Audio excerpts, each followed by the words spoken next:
요즘 날씨가 가을이 맞나 싶네요. 방금 나가다가 들어왔는데 뜨거운 햇볕에 땀이 비오듯이 해서 당황스러웠습니다. 9월인데 날씨는 8월 한여름 날씨네요. 일기예보를 보니 다음 주부터는 완연한 가을 날씨가 될 것 같더라고요. 그때가 되면 또 이런 뜨거운 날씨를 그리워할지도 모르겠습니다. 그러다 보면 또 금방 한 해가 가버리겠네요. 눈 깜빡하면 한 해가 지나 있어서 하루하루가 소중하게 느껴지는 요즘입니다. 왜 처음부터 날씨 이야기를 했는지 의아하시죠? 사실은 제가 날씨에 조금 예민한 편이거든요. 날씨와 관계된 일을 한때 하고 살아서 직업병처럼 날씨를 확인하는 습관이 남아있는 것 같습니다. 여러분이 사시는 곳은 어떤가요? 아참, 제 소개를 빼먹었네요. 저는 벌써 40대 후반이 된 남편이자 담금주 사업을 하고 있는 한 아이의 아빠입니다. 지금은 도시에서 생활하고 있지만 저는 온통 산으로 둘러싸인 산골에서 태어나고 자랐습니다. 요즘에야 미세먼지니 뭐니 해서 공기가 나쁘다고 야단이지만 제가 나고 자란 고향은 항상 공기가 좋았던 걸로 기억하고 있어요. 동네 친구들과 여름에는 냇가에서 첨벙첨벙 물놀이를 하고 겨울에는 눈 내린 산에 비료 포대를 들고 올라가서 썰매를 탔습니다. 기현아, 냇가에 놀러 가자. 그래? 제가 친구네 찾아가기도 하고 친구들이 저희 집 앞에서 와서 불러내면 언제든지 만나서 산으로 들로 냇가로 온 동네가 놀이터가 되어서 뛰어놀았습니다. 아무런 걱정 없이 건강하게 뛰어놀기만 하는 게 일이었던 순수하고 행복하기만 했던 시절이었죠. 새삼 그 시절이 엊그제같이 느껴지는데 제 나이를 세어보니 정말 놀라울 뿐입니다. 그 세월만큼 저에게도 많은 우여곡절이 있었네요. 그 이야기를 지금부터 여러분들에게 들려드릴까 합니다. 저희 부모님은 당시 저희가 살던 산골에서 밭에서는 옥수수나 배추를 키우시고 주로 하시는 일은 산에 올라가서 약초나 산삼을 캐는 일을 하셨어요.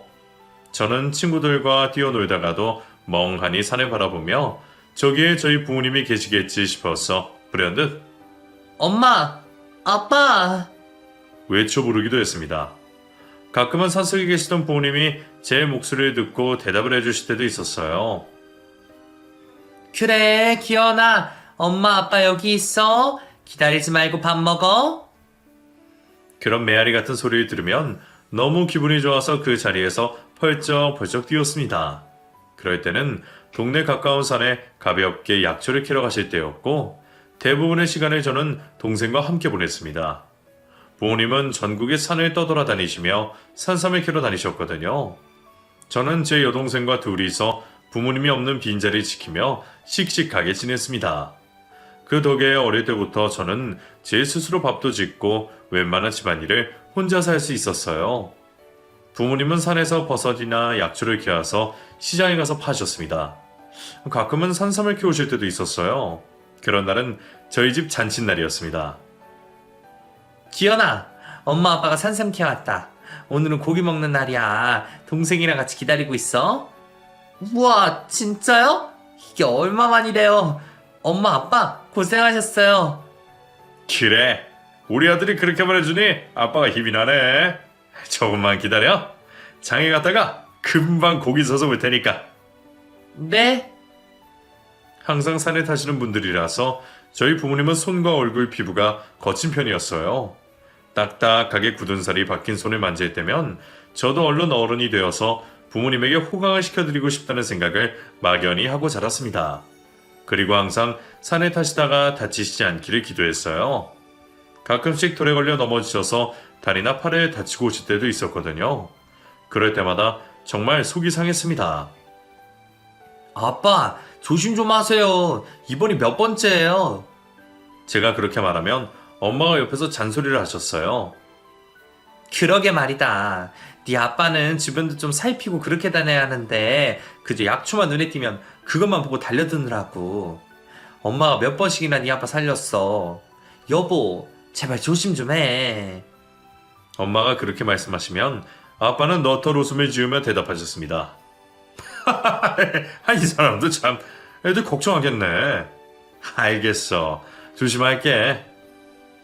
하지만 제가 중학교 3학년이 되었을 때 결국에는 우려하던 일이 저희 집에 일어나고 말았습니다.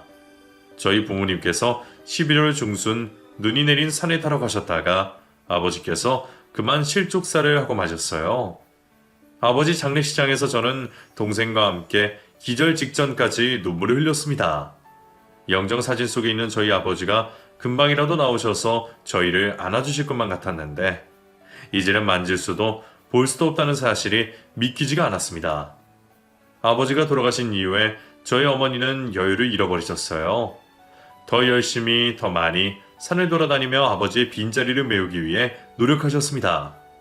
저희 남매 앞에서는 힘든 티를 내지 않으셨지만 눈치가 빠른 저는 어머니가 얼마나 쉴 틈 없이 힘들게 일을 하고 저희를 키우시고 계시는지 다 알고 있었어요. 그래서 저는 몸에 근육이 붙고 키도 크고 나서는 고등학교 진학을 포기하고 어머니를 따라서 산에 타러 다니려고 했습니다. 물론 저희 어머니는 극구 반대를 하셨지만 저도 한 고집을 해서 제 고집을 꺾지는 못하셨어요. 엄마, 어차피 고등학교는 나중에 필요할 때 졸업해도 돼요. 난 엄마까지 이루면 그때 진짜 못 살아. 어차피 나도 약쪽에서 돈 벌 텐데 지금부터 엄마 옆에서 배우는 게 좋지 않겠어요? 그래도 기현아, 이게 쉬운 일이 아니야. 엄마의 아들이 옆에 있으면 든든하고 좋겠지만 그래도 어떻게 한창 공부해야 할 나이에. 아휴, 안 돼, 안 돼. 그러지 말고 몇 번만 같이 다녀봐요. 저도 태어나서부터 산에서 자랐기 때문에 웬만한 약초나 버섯은 다 알고 있었어요. 그래서 어머니 옆에 따라다니면서 금방 일을 배울 수 있었습니다. 제 여동생은 공부를 잘해서 꼭 좋은 대학을 보내고 싶었어요. 어머니와 함께 산에 다니면서 어떻게 이렇게 힘든 일을 하신 건지 놀랍기도 하고 어머니에 대한 존경심이 더욱 커져만 갔습니다. 엄마! 엄마! 여기 산삼이 있어요! 신봤다! 처음에는 제가 약초를 정확히 구별할 줄 몰라서 그렇게 소동을 부린 적도 있어요. 그러면 차분히 저희 어머니께서 다가와서 말씀하셨습니다. 기현아, 이건 오가피야. 산삼이랑 이파리가 비슷하게 생겼는데 달라. 자세히 봐봐. 오가피는 가지가 엇박으로 나가고 산삼은 곧게 나가. 아, 그렇구나. 제가 시무룩해 있으면 어머니께서 웃으며 힘을 주셨습니다. 너무 실망하지 말어. 오가피도 몸에 좋은 약초야. 산삼만 소중하고 귀한 건 아니지. 이것도 잘 캐서 가지고 가자. 네, 엄마. 그렇게 저는 17부터 5년간 어머니를 따라서 산을 돌아다녔습니다. 그리고 군대에 입대를 했어요. 저는 예전이나 지금이나 술이 받는 체질도 아니고 그 어지러운 느낌이 싫어서 술을 멀리하며 살고 있습니다. 그런데 군대에서 휴가나 외박을 가면 꼭 군대 동기들이 술을 마시더라고요. 어릴 때도 동네 잔치가 열리거나 무슨 일이 있을 때마다 어른들이 술을 마시는 것이 신기하다고 생각하던 저는 군대에서 번뜩 아이디어가 떠올랐습니다. 저녁하고 집에 가면 엄마랑 약속한 걸로 담금주를 만들어서 팔아야겠다. 그때부터 시간이 날 때마다 담금주에 관련된 책도 사서 보고 혼자서 머릿속으로 연구를 했어요. 휴가 때도 어머니에게 그런 저의 의중을 말씀드렸습니다. 엄마는 산에 돌아다니면서 약초 캘 줄만 알았지 담금주까지는 생각을 못 해봤어. 기현이 네가 한번 열심히 해봐. 엄마가 물심양면으로 도와줄 테니까. 동생은 서울로 장학금을 받으며 대학을 다니러 갔고 저는 전역을 하자마자 머릿속으로만 구상했던 담금주를 실제로 만들면서 여러 번 시행착오를 겪었습니다. 하지만 저는 반드시 성공할 것이라는 자신감을 가지고 있었어요. 그렇게 어머니와 약초를 캐러 산에 다니면서 담금주를 만들기 시작했습니다. 제가 군대에 가 있는 동안 제 계획을 들으신 어머니는 산삼을 캐면 팔지 않고 소중히 간직하고 계셨어요. 저는 전역을 하고 나서 그 산삼으로 담금주를 만들었습니다. 그렇게 가게를 차릴 수 있을 때까지 담금주를 만들고 몇 년간 숙성을 시켜놨어요.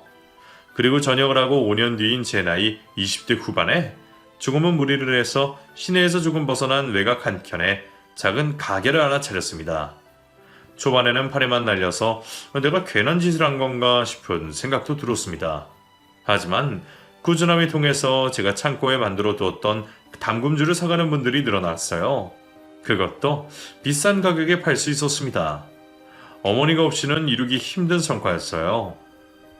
어머니께서는 담금주를 만들 수 있는 여러 약초들과 산삼을 가지고 계셨기에 휴가 때부터 저녁을 하고 나서까지 숙성된 술들을 많이 쟁여둘 수 있었던 덕분이었습니다. 처음에는 규모가 작았던 제 가게가 점점 더 규모가 커지고 직원도 여러 명 두게 되었습니다. 그리고 온라인 판매까지 하면서 저는 제 예상보다 더 큰 성공을 거둘 수 있었어요. 저희 당금중 가게가 있는 곳에 상권까지 살아서 나날이 더욱더 흥행가도를 달리게 되었습니다. 하지만 저는 돈을 모을 줄만 알았지 쓸 줄을 몰랐어요. 저희 어머니께서도 마찬가지였습니다. 번듯한 집도 사고 동생도 대학 졸업하고 좋은 남자 만나서 서울에서 시집도 갔고 저희 집 형편이 남부럽지 않을 만큼 폈는데도 저희 어머니는 산에 다니시는 일을 그만둘 생각을 하지 않으셨습니다. 엄마, 이제 엄마도 예순이 다 되어가는데 험준한 산에는 그만 가세요. 질리지도 않아? 기현아, 그게 무슨 소리야. 엄마는 산에 안 가면 오히려 아픈 사람이야. 사실 네 말 맞다나 산이 너무너무 지겹기 싫기도 하지만 또 너무너무 좋기도 해. 평생 산에서 이런 일 저런 일 겪다 보니 산이랑 나는 애증의 관계지. 아, 그래도 예전처럼 자주 가진 마세요. 저도 따라가긴 하는데 예전만큼 매번 가지는 못하잖아요. 가게 일 때문에 바빠서 죄송해요. 그냥 산에 전기 받으러 마실 가는 겸 해서 가는 거니까 우리 아들 엄마 하나도 신경 쓸 거 없어. 할 일 해. 제가 어릴 때보다 얼굴에 기미와 잡티, 그리고 주름이 잔뜩 늘어난 나이든 어머니가 그렇게 말씀을 하시며 웃으시는데 어쩐지 마음이 아파서 눈물이 흐르는 걸 억지로 꾸역꾸역 집어삼켜야 했습니다. 그리고 어느 날 상권이 살아난 제 가게 바로 옆에 꽃가게가 생겼어요. 화사하게 생긴 여자가 웃으면서 저에게 먼저 인사를 건넸습니다. 한눈에 봐서는 저보다 어려 보이더라고요. 안녕하세요. 저 이번에 여기 꽃가게 열게 된 유혜란이라고 해요. 여기 사장님 맞으시죠? 잘 부탁드립니다. 이거 제가 선물로 드리는 꽃이에요. 어머님 가져다 드리면 좋아하실 거예요. 그렇게 해사하게 웃으며 저에게 꽃을 건네는데 저는 그 여자에게 첫눈에 반해버렸습니다. 저희 어머니가 가게를 왔다 갔다 하시는 걸 받은 그 여자가 저희 어머니에게 꽃을 가져다 드리라며 준 꽃다발을 보면서 정말 세심한 성격에 한 번 더 반했고요. 그 여자의 말 따라 저희 어머니에게 꽃다발을 드리자 정말 소녀처럼 기뻐하시더라고요. 기현아, 이게 웬 꽃이야? 오늘 무슨 날이야? 아이고 이쁘다. 냉이초에 장미에 이거 무슨 꽃이냐? 너무 이쁘다. 엄마, 그렇게 좋으세요? 아이고, 아들이 엄마가 꽃 좋아하시는 것도 모르고 살았네. 그럼 꽃 안 좋아하는 여자가 어디 있어. 백날 첫날 약초만 보고 살았지. 이렇게 예쁜 꽃은 나도 받아본 일이 없잖아. 나도 나이 드니까 꽃이 그렇게 예쁘고 보기만 해도 기분이 좋더라. 우리 엄마, 앞으로 꽃다발 많이 사다 드려야겠네. 그날 이후로 저는 제 가게 옆 꽃가게 사장과 볼 때마다 인사도 주고 받으며 꽃도 구입하기도 하면서 친분을 쌓아갔습니다. 저도 저희 엄마 말씀대로 약초만 깨고 살았지 꽃에 대한 건 지식이 전무했지만 보는 것만으로도 기분이 좋아지는 건 사실이었어요. 그리고 그 꽃가게 여자는 사람이 꽃을 다룰 때 단아하고 웃을 때는 해사하니 제 마음을 뒤흔들어 놓았습니다. 제가 미쳤었죠. 30이 될 때까지 연애라고는 한 번도 제대로 해본 적 없던 제가 콩깍지에 씌어도 단단히 씌었으니 정신을 차리지 못했던 제 실수를 이제는 인정합니다. 아무튼 저는 그 여자와 만나면서 좋아하는 사람에게 돈을 쓰는 재미를 알게 되었어요. 저희가 살던 지방에서 1시간만 나가면 번화한 도시였습니다. 그 여자와는 항상 거기에 가서 좋은 레스토랑 다니면서 데이트를 즐겼어요. 그런데 그 여자가 저보다 한 살이 많더라고요. 외모만 봐서는 저보다 5살은 어린 줄 알았는데 연애 초기에 그 사실을 알고 깜짝 놀랐습니다. 와, 혜란씨, 그럼 제가 누나라고 불러야 되나요? 제가 눈치 없이 그렇게 말하자 그 여자가 핀잔을 넣더라고요. 누나라니. 1살 차인데 뭐. 절대 누나라고 하지 마요. 나 기분 나빠. 알았어요. 근데 어쩜 이렇게 동안이에요?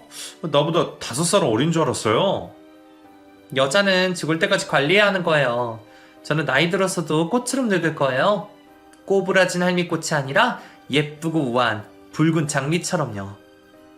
그때는 그런 말을 들으면서 자기만의 생각이 있는 사람이구나 그렇게만 여겼지 철이 없다는 생각을 미처 하지 못했습니다. 그렇게 사귀다 보니 저와 그 여자는 1년을 연애하게 되었고 나이도 나이인지라 결혼까지 결심하고 진지하게 만남을 이어갔습니다. 그 여자는 친정엄마와 단 둘이 살고 있었습니다. 저와 처지가 같았어요. 오며 가며 장며들 분도 가끔씩 봤거든요. 그분도 나이를 가늠하기 어려울 정도로 피부가 반질반질했습니다. 아무튼 그렇게 저희는 상견례 자리를 갖고 제가 갖고 있는 신도시에 아파트에 신혼생활을 하기로 하고 결혼식을 올렸어요. 저희 어머니께서는 그저 제가 장가를 간다는 사실에 기뻐하셨습니다. 우리 기현이가 이제 벌써 31가 됐구나. 나도 이제 내일 모레면 예순이니까. 엄마 눈에는 아직도 내과에서 뛰어놀던 철부자 아들 같은데. 아이고 우리 엄마 섭섭하신가 보네. 저 장가 가지 말까요? 장가를 왜 안 가? 가서 애도 낳고 그러고 남들 하는 거 다 알고 살아야지. 엄마는 그래도 우리 아들이 참하고 좋은 여자 만나서 장가 간다고 하니까 기분이 너무 좋아. 엄마 저 결혼하면 이제는 산에 한 달에 한 번만 가기로 약속해요. 지금처럼 시도 때도 없이 자주 가시지 말고요. 저 정말 걱정돼서 그래요. 알았어. 나도 이젠 체력이 딸려서 자주 안 가. 걱정 마. 그때까지는 정말 엄마 말씀대로 꽃가게를 운영하는 참한 여자와 결혼을 해서 행복한 가정생활을 이룰 거라고 생각했어요. 하지만 사실 결혼 전부터 조금씩 삐그덕거리는 부분이 있었습니다. 예식을 치르기 전에 장모님과 함께 호텔 스파 마사지를 받아야 한다고 돈을 요구했거든요. 기현씨, 나 우리 엄마랑 호텔 스파 마사지 받으려고 하는데 예약 좀 해줘? 호텔 스파 마사지? 그게 뭔데? 난생 처음 들어보는 말이네. 촌스럽게 왜 이래? 호텔에서 얼굴부터 전신 마사지 받고 쉬는 거야. 우리 엄마랑 나는 가끔씩 가서 봤는데. 기현씨가 사이로서 이번에 한턱 쏴. 엄마도 좋아하실 거야. 그래? 아, 그렇게 좋은 게 있어? 그럼 우리 엄마도 같이. 뭐? 어머님이랑 거길 어떻게 같이 가? 아니, 왜 그렇게까지 소리를 질러? 같이 갈 수도 있지. 우리 엄마도 그런 거 받게 해드리고 싶은데. 제가 경악하는 아내의 반응에 기분이 상해서 말하자 아내가 눈치를 채고 자세를 고쳐 앉으며 대답했습니다. 거기서 옷 홀딱 벗고 마사지 받는 건데 아직 결혼도 전에 시어머님한테 그런 모습을 어떻게 보여. 식 올리고 어머님한테 내가 잘할게. 어머님이랑 친해지고 나서 같이 다니면 좋잖아. 안 그래? 그 여자의 말을 듣고 나니 서로 민망할 수도 있겠다 싶더라고요. 호텔이니 스파니 마사지니 저는 그때까지 평생 모르고 살았는데 아내가 결혼을 하면 저희 어머니를 모시고 다닐 생각을 하니 저는 그저 좋았습니다. 아무튼 결혼 전에 아내의 요구로 저는 그게 얼마인지도 모르고 아내에게 카드를 지어주었고 그날 호텔 조식 및 스파 그리고 백화점에서까지 몇백만 원의 카드를 긁은 거 보고 경악을 했네요. 아니 하룻밤 사이에 얼마나 쓴 거야? 원래 이런 건가? 아 이건 너무한 거 아니야? 저는 신용카드 회사에서 온 카드 사용 내역을 보면서 그렇게 혼잣말을 했습니다. 그때 눈치를 채고 그냥 미련 없이 결혼이고 뭐고 그만뒀어야 했는데 저는 바보처럼 아내의 감언이설에 넘어가서 결혼 전에 한턱 쏜다고 생각하고 그냥 넘어갔던 게 문제였습니다. 자기 고마워. 우리 엄마가 너무 좋아하시더라. 나중에 자기 어머니한테는 내가 배로 쓸게. 그래 알았어. 그렇게 결혼을 하고 난 이후에 결혼 전에는 몰랐던 아내의 민낯이 조금씩 드러나기 시작했습니다. 예쁜 꽃으로 치장된 꽃가게는 알고 보니 대출을 받아서 은행 빚을 매달 갚아야 했어요. 그마저도 가게가 적자라서 갚을 수가 없는 형편이었습니다. 카드 돌려막기로 빚을 갚고 있었더라고요. 백조가 위에서 우아하게 떠있지만 물 밑에서는 열심히 발길질을 하고 있지 않습니까? 아내는 우아하기만 했지 발길질하는 백조만도 못한 여자였습니다.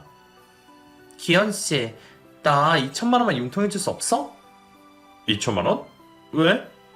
나 꽃가게 그만두기 싫어. 지금은 적자지만 이제 곧 졸업 시즌이고 그러면 대목이니까 조금만 도와줘. 그러지 말고 그냥 꽃가게 접고 나랑 같이 내 가게 운영하는 거 어때? 제가 그렇게 묻자 아내가 발끈하더라고요. 내가 당신 가게를 왜 같이 해? 어엿한 내 가게 놔두고. 나 꽃 다루는 여자야. 담금주 같은 아저씨들이나 좋아하는 술 다루는 여자 아니라고. 당신한테 2천만 원 아무것도 아니잖아. 좀만 도와줘. 내가 갚을 테니까. 갚고 말고의 문제가 아니라 나는 그저 알았어. 2천만 원이면 되는 거지? 3천이면 더 좋아. 그 여자가 뻔뻔하게 더 요구를 하더라고요. 참 어처구니가 없으면서도 이미 결혼까지 해서 내 가족인데 품어줘야 한다는 생각으로 저는 3천만 원이 든 통장을 아내에게 주었습니다. 그 돈으로 급한 불을 끄는데 쓰는 줄 알았더니 얼마 후에 장모님과 함께 처음 보는 명품 가방을 들고 화려하게 차려입고 친척 결혼식에 간다고 했어요. 나랑 동갑 사촌인데 내 결혼식에도 왔던 애야. 당신은 바쁘니까 나랑 엄마랑 둘이서 갔다 올게. 축의금 좀 내야 하는데 내 계좌로 100만 원만 싸줘. 축의금을 대체 얼마나 내려고? 뭘 이렇게 잔소리가 많아. 내 친구들은 남편이 아내한테 쓰라고 한도 없는 카드도 지워준다는데 당신은 돈도 잘 벌면서 너무 쪼잔한 거 알아? 아니 내가 뭘... 이 정도면 많이 해주는 거 아닌가? 담금주나 만들 줄 알지. 세상 물정을 하나도 모르니까 뭐 말이 통해? 돈이나 보내놔. 아내가 그렇게 말했고 장모도 옆에서 거들었습니다. 그러기에 우리 사이가 좀 둔한 구석이 있어. 돈을 벌 줄만 하면 뭐해? 쓸 줄 알아야지. 아무튼 그날도 속절없이 돈을 보내줬고 아내와 장모는 결혼식에 간다더니 다음날 얼굴에 멍자국이 들어서 나타났더라고요. 멍자국을 보고 깜짝 놀라서 제가 물었습니다. 당신 얼굴이 왜 그래? 누구한테 맞았어? 어떤 놈이야? 경찰에 신고해야지. 아씨, 이 멍이 이게 다 뭐야? 제가 그렇게 당황해서 소리치자 아내와 장모가 깔깔대며 웃더라고요. 엄마, 이 사람 당황한 거 봐. 이거 피부과 가서 주사 맞아서 그래. 피부과에서 주사? 어디 아파? 아니, 결혼식에 갔는데 사촌 동생이 나더러 결혼하고 나서 폭삭 늙었다는 거야. 우리 엄마랑 나랑 둘 다 얼굴이 안 됐다면서. 걔는 얼굴에 무슨 시술을 그렇게 했는지 팽팽하더라고. 그래서 홧김에 나도 엄마랑 오랜만에 피부과 가서 시술 좀 받았어. 시술? 저는 피부과에서 그런 시술을 해준다는 사실을 그때까지 전혀 모르고 있었습니다. 제가 되묻자 이번에는 장모님이 대답하더라고요. 그래, 주름살 펴주는 주사 있어. 자네는 뭐 몰라도 돼. 여자들 하는 거야. 그렇게 장모와 아내의 이야기를 나누고 있는데 저희 어머니께서 또 산에 가셔서 약초를 잔뜩 해서 손가락이 까맣게 되어서 제 가게로 오셨습니다. 아이고, 사돈 와 계셨네. 잘 지내시죠? 저희 어머니의 물음에 장모가 기분 나쁘게 아래 위로 훑으며 대답했습니다. 꼬리 그게 뭐예요? 또 산에 갔다가 오셨어요? 참 기력도 좋으셔. 저희 어머니는 그 말을 무시하고 저에게 말씀하셨습니다. 기현아, 엄마가 산에 갔다가 이거 봐라, 이거. 천마랑 산더덕이야. 엄청 실하지? 아휴, 엄마 손에 이게 다 뭐예요? 거칠거칠해서 산에 자주 가지 마시라니까. 저희가 그렇게 대화를 하고 있자 아내가 말했어요. 어머니, 그런 게 다 무슨 소용이에요. 어머니 얼굴에 주름 좀 봐. 어머니 저희 엄마보다 3살이나 어리시잖아요. 근데 남들이 저희 엄마가 10살은 어린 줄 알더라니까요. 아내가 그렇게 뼈가 든 말을 하자 저도 발끈하게 되더라고요. 그래서 아내에게 제가 말했습니다. 그래, 당신 말 잘했네. 당신 나랑 결혼하면 우리 엄마 모시고 호텔 스파? 마사지? 뭐 그런 거 하러 가겠다며. 당신이 다 쏘겠다고 했었잖아. 말 나온 김에 우리 엄마 좀 모시고 갔다가 와. 제가 그렇게 말하자 아내가 정색을 하더라고요. 내가 그럴 돈이 어딨어. 내 수장 알면서 일부러 그러는 거야? 당신이 돈이라도 주면서 그런 말 하던가. 뭐? 너 말을 왜 그렇게 해? 너라니. 내가 엄연히 한 살 누난데. 나 피곤해. 엄마 우리 가서 쉬어요. 어머님, 그럼 볼일 보고 가세요. 아내는 그렇게 막말해야 되고 휙하니 사라져버렸습니다. 저희 엄마와 두 사람의 겉모습을 보니 정말 저희 엄마가 초라 보이기는 하더라고요. 등은 굽고 잠바에 운동화 차림에 저희 엄마와 명품으로 휘감고 있는 장모를 남들이 보면 아내가 미치는 결혼을 했다고 착각할 만도 했습니다. 저도 내심 괜히 속상했어요. 그래서 그 길로 저희 어머니를 모시고 백화점에 가서 좋은 옷을 사드리려고 했습니다. 하지만 저희 어머니는 등산복만 보시더라고요. 요즘은 기능성 옷이 잘 나왔네. 이거 봐라 기현아. 이거 장갑이 엄청 튼튼해. 오 신축성도 좋고. 엄마 이거나 사주라. 엄마, 그런 거 그만 보시고 엄마도 장모님처럼 우아한 옷 좀 사 입으세요. 제가 뭐든 다 사드릴게요. 그것도 하던 사람이나 하는 거지. 난 그런 거 안 어울려. 불편하고 싫어. 야, 등산복이나 등산화도 얼마나 고급지고 비싼 건데 엄마는 그게 훨씬 좋은데? 우리 아들 왜 그럴까? 어머니의 고집에 저는 제일 좋고 비싼 등산복과 등산잡이 등을 사드리는 걸로 만족해야 했습니다. 그걸 들고서 아이처럼 신난 저희 어머니를 보자 괜스레 가슴이 쓰리고 속이 상했어요. 저희 어머니도 산에서 약초를 캐고 다니기 이전의 여자였고 꽃도 좋아하는 소녀 같은 분인데 왜 그런 고급진 옷을 입고 시지 않으셨겠어요? 본인이 어울리지 않고 입고 갈 데가 없으니 필요 없다고 하신 거죠. 어머니를 집에 모셔다 드리고 집으로 가자 아내는 장모님과 함께 얼굴에 뭘 발랐는지 반질반질해서 과일을 먹으며 TV를 보고 있더라고요.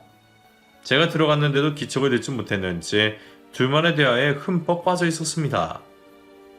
혜린아, 우리 다음 주에 또 시술 받으러 가면 되지? 이번에 들어온 게 새로 나온 주사라고 하더니 벌써 효과가 좋은 것 같아. 우리 오랜만에 호텔 가서 스파도 받을까? 너 아직도 박사모한테 카드 못 받았어? 그러니까 말이야. 그 인간 아주 구두쇠라니까? 내가 조만간 카드 받아낼 테니까 다음 주에 피부과 갔다가 스파도 가자. 엄마, 좋은 레스토랑 가서 맛있는 밥도 먹고 그리고 우리 해외여행도 갈까? 좋지. 말만 들어도 행복하다. 근데 꼭 가기는 어떻게 해? 장사도 안 되는데 뭘. 그냥 남들 보는 눈이 있으니까 유지하는 거지. 조만간 정리할 거야. 박서방이 준 3천 중에 2천으로 대출비 대충 막았으니까 또 뜯어내지 뭐. 그 대화를 듣는데 피가 거꾸로 솟는 기분이었습니다. 그리고 저는 헛기침을 하며 제가 온 거 알렸어요. 좋았습니다. 어머, 자네 언제 왔어? 근데 당신 장모님이랑 피부과 또 가는 거야? 가야지. 예석이 5번이나 남아있는데. 그럼 우리 어머니도 모시고 가. 내가 돈 줄게. 제가 그렇게 말하자 두 사람 다 동시에 인상을 팍 구겼습니다. 그리고 장모가 혼잣말처럼 짓거렸어요. 웃긴다 야. 혜란아, 어디 지우개로 시멘트가 지워지겠니? 네 시어머니 피부 그게 피부과 간다고 나지 피부야? 벌써 검버섯에 기미에 주근깨에 주름에 아유 돈 몇천은 깨지겠다. 그 말을 듣고 고생만 하던 저희 엄마의 인생이 부정당하고 무시당하는 것만 같아서 저는 화가 치밀어 올랐습니다. 그래서 장모에게 말했어요. 그걸 지금 말이라고 합니까? 야, 헤라이 너라 네 엄마가 스파니 피부과니 뭐니 쓴 돈 다 우리 엄마가 산에서 약촉해서 만든 담금주로 번 돈이야. 다 우리 엄마 돈이라고. 어디 탱자탱자 놓을 줄만 아는 버러지 같은 인간들이 우리 엄마는 무시해? 제가 그렇게 소리를 지르자 아내와 장모가 당황했는지 눈이 땡그리시더라고요. 아니 기현씨 왜 그래? 당신답지 않게 왜 소리를 바락바락 지르고 버러지? 그래 버러지 거머리 같은 인간들아. 어디 나랑 우리 엄마한테 붙어서 쪽쪽 돈만 빼먹으려고 들어? 두 사람 다 지금 당장 짐 싸서 내 집에서 나가. 야 유혜란, 너 내가 준 돈 다 토해내. 어머 왜 이래? 여보 진정해. 내가 어머님 모시고 스파랑 피부과 다녀올게. 그럼 됐지? 아니 뭐 그런 거 가지고 이렇게 소란이 펴. 그래 박서방, 우리가 사돈 모시고 가면 되잖아. 흥분을 가라앉혀. 내가 방금 한 말은 취소할게. 미안하네.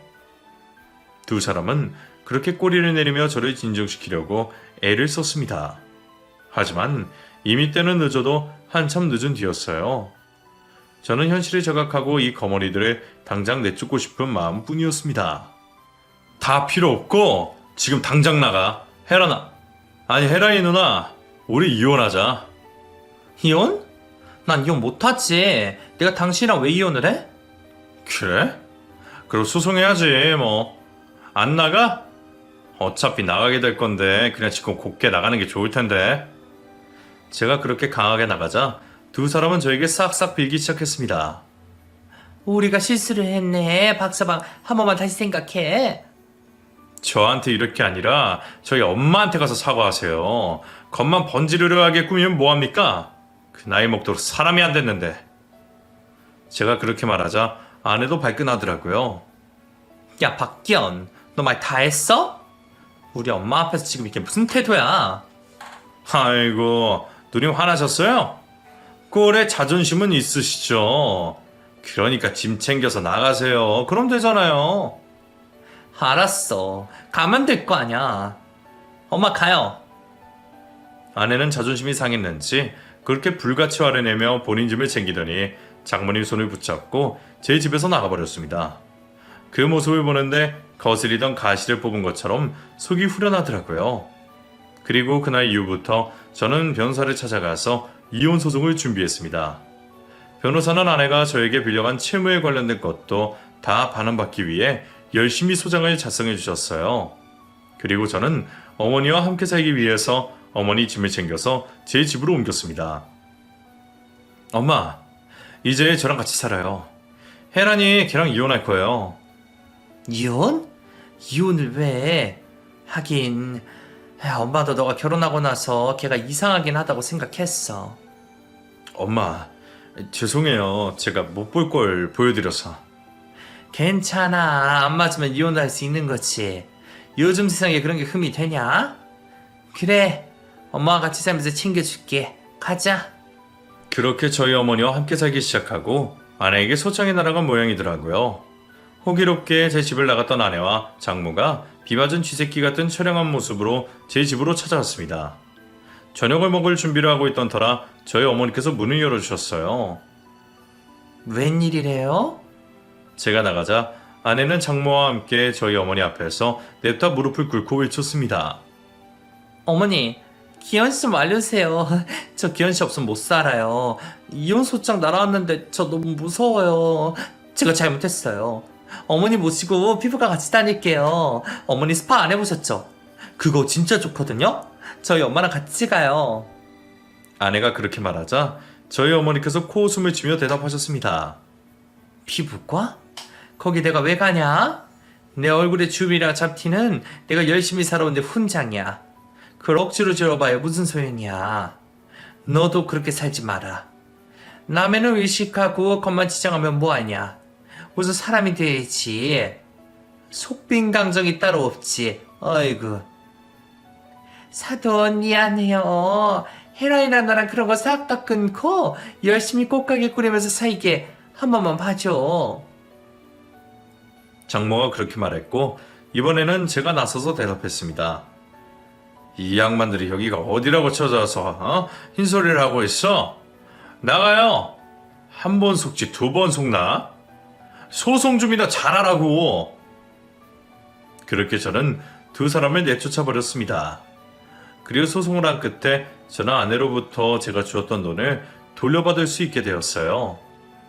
아내는 그걸 완납하지 못해서 분할해서 주겠다고 했고 이혼을 하고 10년 만에야 그 돈을 다 갚았습니다. 정말 지긋지긋한 여자예요. 자기 분수에 맞지 않은 허영만 가득 찬 전 아내와 장모는 저와 이혼 소송을 한 후로 돈을 갚기 위해서 평생 하지 않았던 굳은 일들을 했습니다. 제 마음을 몇 번이나 돌리려고 애를 썼지만 그때마다 저는 매몰차게 거절을 했어요. 그리고 저는 저희 어머니를 호강시켜드리기 위해서 궁리를 했습니다. 연세가 드셨어도 워낙 산에 타고 움직이는 걸 좋아하시던 분이라 수영을 취미로 배우게 해드렸더니 정말 좋아하시더라고요. 기현아, 엄마는 평생 산만 다녀서 이렇게 물이 좋은 걸 미처 모르고 살았다. 요즘 수영 배우는 게 얼마나 재밌는지 몰라. 우리 아들 덕에 엄마가 호강하네. 아들 덕은요, 다 엄마가 열심히 살아서 이뤄낸 건데 다 즐기면서 사세요. 엄마, 노래 잘하시잖아요. 얼마 전에 보니까 구청에서 시니어 합창단을 모집하던데 그런 거 한번 해보실래요? 그래? 재밌겠다. 해볼게. 저희 어머니는 이제는 산에 가지 않으시고 본인 인생 즐기면서 여러 가지 취미 생활을 갖고 새로운 친구들도 사귀면서 잘 지내고 계십니다. 그리고 저는 8년 전에 재혼을 했어요. 저희 어머니를 모시고 간 레스토랑에서 우연히 중학교 동창을 만났거든요. 걔가 중학교 때부터 요리를 좋아하더니 레스토랑 사장이 되어 있더라고요. 기현이 아니니? 어머님 안녕하세요. 저 수정이에요. 저 기억하세요? 네가 수정이야? 그 버드나무집 딸내미? 어떻게 여기서 만나? 무슨 볼 일 있어서 왔어? 반갑다. 어머님, 여기 레스토랑 제 거예요. 정말? 어릴 때부터 야무지더니 성공했네. 결혼을 했어? 일만 하면서 살다 보니 아직 못했네요. 기현이는 결혼했지? 나는 이미 갔다가 왔어. 어휴, 그 얘기하면 속 시끄럽다. 예상치도 못한 곳에서 중학교 동창을 만나니 정말 반갑더라고요. 이혼을 한 이야기도 서슴없이 하게 되었습니다. 서로 살아온 이야기를 나누면서 많은 공감대가 쌓였어요. 그렇게 그날 반가워서 연락처를 주고받고 연락을 하고 우연을 핑계로 만나고 하다 보니 정말 저와 가치관도 잘 맞더라고요. 생활력도 있고 저희 어머니에게도 싹싹하게 잘해서 결국에는 서로 고심 끝에 재혼을 선택해서 새 출발을 하게 되었답니다. 그리고 노산이었지만 건강하게 딸도 낳았어요. 제 딸이 이제 초등학교 2학년입니다. 지금의 아내와 재혼을 하게 된 건 정말 신이 저에게 준 축복처럼 느껴집니다. 저희 어머니도 정말 기뻐하셨어요. 나는 우리 딸 손주들만 보고 사나 싶었는데 우리 장남이 이렇게 예쁜 소녀 낳아줘서 얼마나 기쁜지 모르겠네. 수정아 고생했어. 다 어머님 덕분이에요. 어머님이 좋은 약초 다려주시고 기도해주셔서 이렇게 순산한 거죠 뭐. 감사해요 어머니. 저 몸 풀면 같이 해외여행 가요. 일본에 온천하러 가실래요? 온천? 듣기만 해도 좋네. 그래 가자. 우리 둘이 꼭 가자. 기현이한테 애 맡기고 우리 둘이서 갔다가 오자. 저희 어머니의 말씀에 서운해져서 제가 시큰둥하게 옆에서 궁시렁거렸습니다. 왜 나는 빼고 가? 나도 같이 가. 두 사람 나 왕따 시켜? 그런 제 말에 아내가 대답했어요. 어머 이 사람 왜 이래? 어머니 말 못 들었어? 당신은 애 좀 보고 있어. 여자들끼리 시간 좀 보내고 올 테니까. 당신은 나중에 우리 딸 좀 크면 그때 같이 가자. 참나. 알았어. 겉으로는 서운한 티를 냈지만 저는 그 모든 상황이 정말 기쁘고 행복했어요. 한때는 사치의 허영만 부리던 여자와 만나서 저와 저희 하나뿐인 어머니가 치욕스러운 순간에 맛보기도 했지만 이렇게 좋은 사람과 행복한 나날들을 살기 위해 그런 일도 겪었다고 생각하면서 지금은 싹 잊고 살고 있습니다. 싹 잊고 살았다고 생각했지만 저도 사람인지라 마음속에 앙금이 조금 남아있던 모양이에요. 이 사연 채널에 제 이야기를 적고 나니 남아있던 앙금도 싹 다 떨어져 나는 것처럼 후련하네요. 제 사연 들어주신 분들 모두 정말 감사합니다. 여러분 남은 22년 마무리 잘하시고 가족과 함께 좋은 날들 보내시길 바랄게요. 그럼 저는 여기서 제 이야기 마무리하고 물러가겠습니다. 행복하세요.